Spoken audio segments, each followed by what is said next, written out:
Hi, how are you? It's Dr.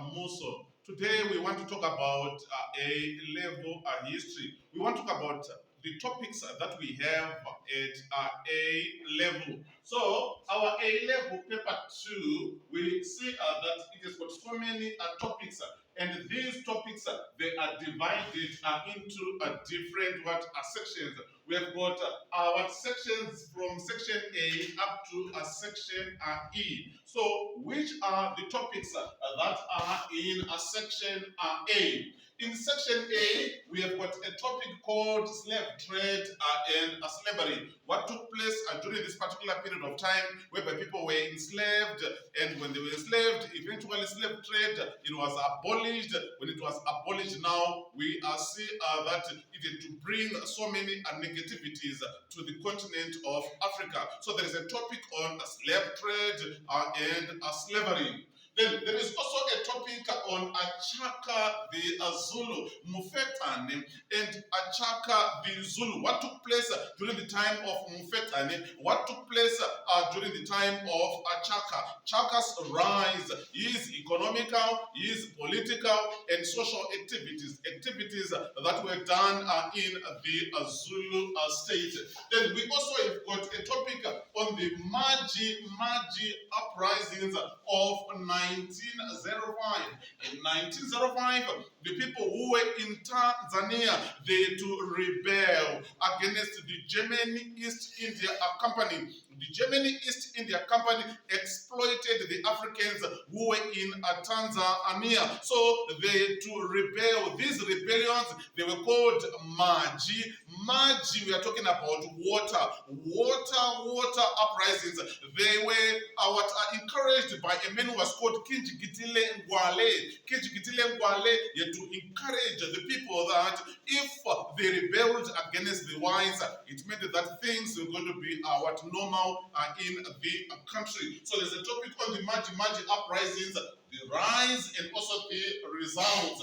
Then we've got also a topic on the scramble for Africa. European powers scrambling over few available colonies that were in Africa. So that scramble for Africa eventually led European powers to gather in 1884-85 on the Berlin Conference, in which Europe had to divide Africa into spheres of influence. So there is a topic on the causes for the scramble for Africa and also on the Berlin Conference. Then we also talk about the Mandinga Empire of Samori Tore. The rise of Samori Tore is economical, political, social activities in the Mandinga Empire. Why, again, it had to take a long period of time before Samori Tore was defeated by foreign powers such as Britain and France. Then we also have got a topic on Menelik of Ethiopia, Theodore of Ethiopia, Menelik of Ethiopia. Then we also have got a topic on the liberation struggle of Mozambique. What took place during the liberation struggle of Mozambique? So these are the topics that we have on section A. Then when we move, we talk about section B, which are the topics that we have on section B. On section B, we have got the French Revolution of 1789. What caused the Revolution of 1789? The American War of Independence, the influence of philosophers, the issue of taxation. You talk about Mary Antoinette, her extravagancy leading to the Revolution of 1789. The calling of the State General eventually leading to the sparking of the revolution in 1789. Then you talk about the cause of the French Revolution. What took place during this period from 1789 up to 1799. You talk about the revolutionary governments. For example, you talk about the National Assembly. For example, you talk about the legislative assembly. For example, you talk about the convention government. For example, you talk about the directory government. These revolutionary governments, National Assembly from 1789 up to 1791. Legislative Assembly or Constitutional Assembly from 1791 up to 1793. The convention government, which instigated the reign of terror from 1793 to 1795. The directory from 1795 to to 1799. These revolutionary governments. Then after that, now you talk about the rise of Napoleon. The factors that led to the rise of Napoleon, his domestic policies, and also his foreign policies. Then you move on now to section C. Which are the topics on section C? You talk about the Vienna settlement of 1815. European powers meeting at the Vienna settlement in 1815. The work that was done on the Vienna settlement, ignorance of nationalism and liberalism, the issue of balance of power, creation of buffer zones of barrier states. You'll be talking about that, the restoration of legitimate rulers. You talk about the Vienna settlement of 1815. After the Vienna settlement, now we see that there was a congress system in which European powers, they were supposed to meet time and again.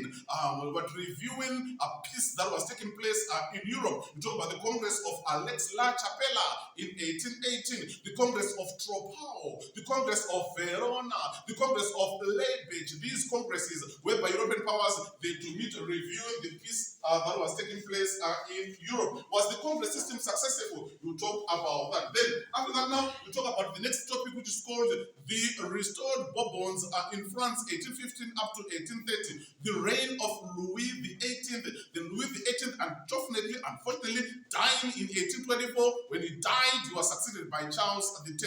So we talk about their reigns, what they did when they were in France from 1815 up to 1830. Then the next topic on this section is on the unification of Germany, the unification of Italy. In Italy, you talk about Manzini, you talk about Garibaldi, you also talk about Germany, Bismarck spearheading the unification of Germany. So these are the topics that we have on section C.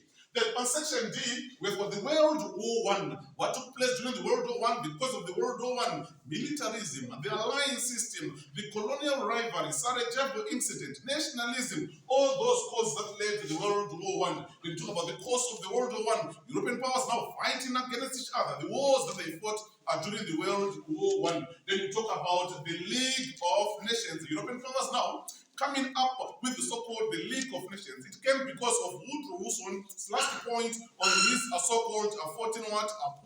So you talk about the League of Nations, its successes and also its failures. Then you talk about the Versailles settlement, which was also started after the World War I.